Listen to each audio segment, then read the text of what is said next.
magically, ito yung aking naging philosophy na ever since that I found him several years ago. So,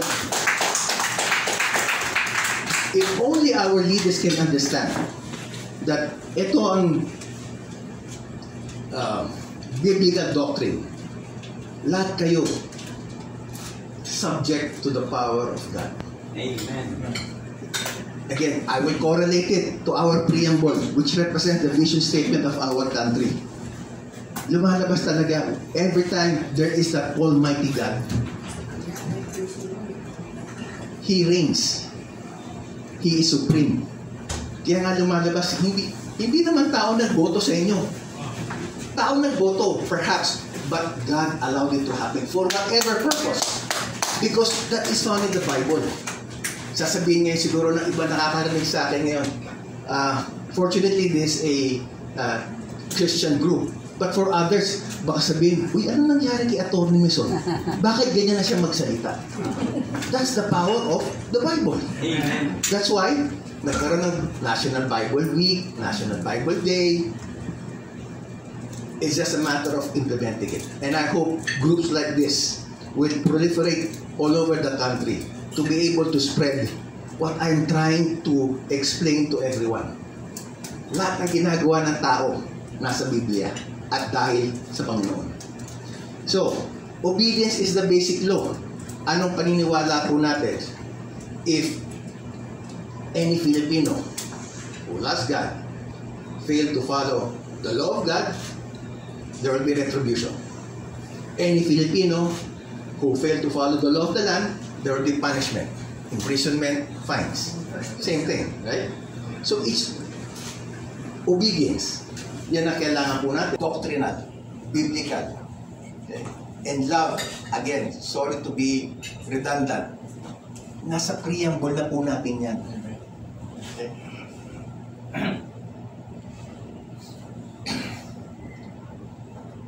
It's in the preamble, at the same time, it's in the Bible. And the Bible was already incorporated by leaders of this nation ever since the time of Cory, Pinoy, etc., etc., up to President Duterte. Okay. This is who I am. Ito po yung aking background. Nagsundalo, nagmuntang Bureau of Immigration, in between meron law partnership, tapos ito na po yung aking pinagtrabahuan. I am a new employer now, but I'm just showing this to you because when I was in this realm, my obedience was obedience to the law of the land. I was not yet exposed.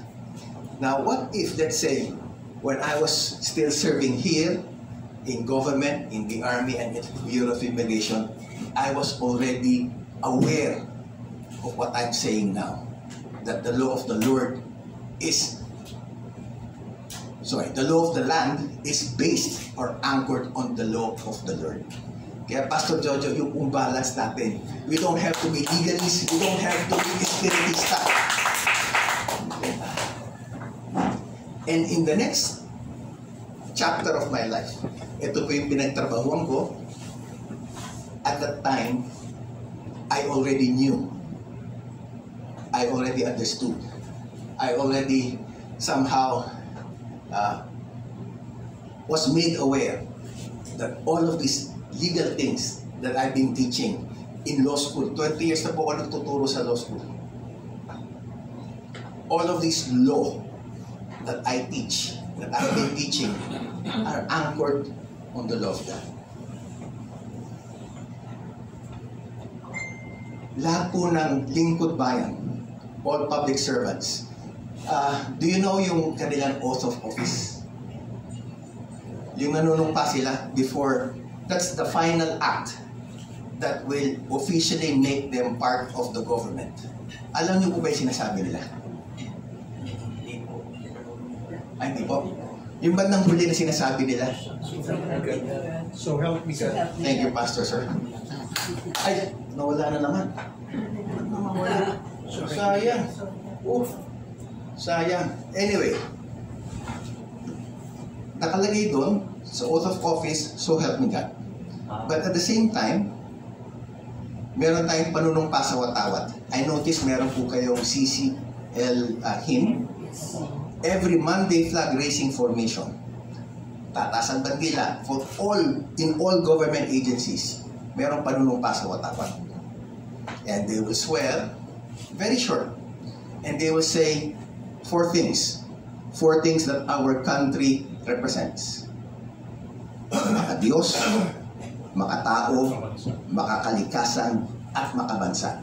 It is required. Nasa executive order po yan.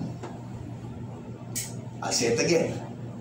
Makadiyos, makatao, makakalikasan, makabansa. Sino pong inuna ng batas? Diyos. Right? So, perhaps, again, sorry to kind of like make this... Sir Bert, medyo haba yung konting speech ko Okay lang. Kasi 20 minutes, baka lumampas ng konti. Lumalabas sa aking Professor Blood. Anong inuna? Maka-Diyos. By law, inuna ang Diyos. That's why, maybe, just a matter of suggestion, I noticed that you started, unahin po natin ang prayer. O una natin, Bishop Sherwin, yung worship. Whatever that is. Again, it's aligned with what with what the law of the land tells us. Makadiyos, makatao, makakalikasan, at makabansa. Okay? Ito yung bagong Pilipinas hymn na medyo subject to a lot of scrutiny. Sadly, I'm not really opposed except that wala akong nakikitang Diyos dito. Wala akong nakikitang Panginoon dito. Right? This has been castigated in social media, castigated by so many other persons. Ito yung bagong Pilipinas. Ay, sorry, nawala na naman. It's okay. It's okay. Bagong Pilipinas hymn, bagong Pilipinas pledge, zero mention about God. Takot ata magsalita ng Panginoon. It's part of my presentation also, but I remember when I was in the army, not to minimum sa room, medyo may edad na rin ng konti. Magdasal ka openly in front of your soldiers. Wala, mahina. Jahe. Wala. It's taboo. Every time you mention words like God, Jesus, and Bible, yun ang kinalakihan ko. I'm not sure if the army today is no longer like that. Okay? Ito yung pinag-aralan ko po. Sundalo, abogado. So, lumalabas yan. Did I study the law of the Lord at all? Wala. Wala. That's why, if you go back to that declaration of principle, the one in the Constitution, that all educational institutions must include the study of the Constitution and at the same time include topics that will foster love for humanity. Hindi ko alam if that is implemented, but that's part of our aspirational goal. It is required. Anyway, ito, ang natutunan ko lahat dito, law of the land. No mention of the Bible at all. Okay. But at the same time, knowing that this is my background, when I was in the army, not being exposed to biblical doctrines, my mindset as a leader was, wala na naman. Oh my gosh. Nawala. It's alright. My mind before was command and control. That was my upbringing. Kung ako naging teniente, kapitan, naging commissioner, it's all about command and control. I give orders. But again, my second half of my life, my professional life, when I discovered Jesus, when I read the Bible, when I was mentored by a pastor, I discovered there is a better way of leading people and not command and control. It's about trust and inspire. And how do you do it? Hindi na ako lalayo. Copy-paste na lang ako kay Jesus Christ. I will try to follow what He modeled. Okay? That's why you always lead with the heart. That's why here, lead with love, serve with love. And I can say so many things about it, pero pinakamaganda example talaga dyan, how it was displayed and exhibited by Jesus Christ. Something personal. Okay? Ito po yung una kong experience was Army. And then, naging professor po ako sa Ateneo until now. And then, yung pinaka siguro trying moment in my career was when I was in the Bureau. Konting example lang po, sir. When I was in the Army, very young, siguro 4 months into the service, I was assigned somewhere in Bulacan. And then in my checkpoint where I was assigned, I was commanded by my company commander. Fred, lahat ng mga dumadaan dyan na truck ng troso, padaanin mo.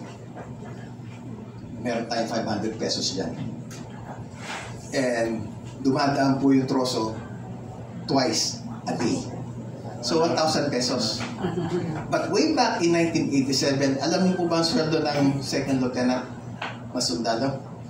2,000 pesos lang, sir. 2,000 pesos lang. So it's a significant amount. But in my head, I decided, no,